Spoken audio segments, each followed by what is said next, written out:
Hey everyone, in this video I'll show you how to erase all data from iPhone. Let's get started. First, open the settings app on your iPhone. Scroll down and tap General. Now scroll to the bottom and select Transfer or Reset iPhone.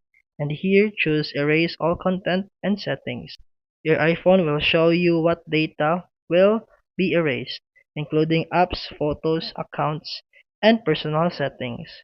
If you want to keep your data, make sure you have done an iCloud backup or computer backup before proceeding. Finally, confirm by tapping Erase iPhone. Your iPhone will restart and begin wiping all data. Once done, it will show the setup screen just like a brand new device. And that's it for today's video. If you found this helpful, please like and subscribe for more videos. See you in the next one.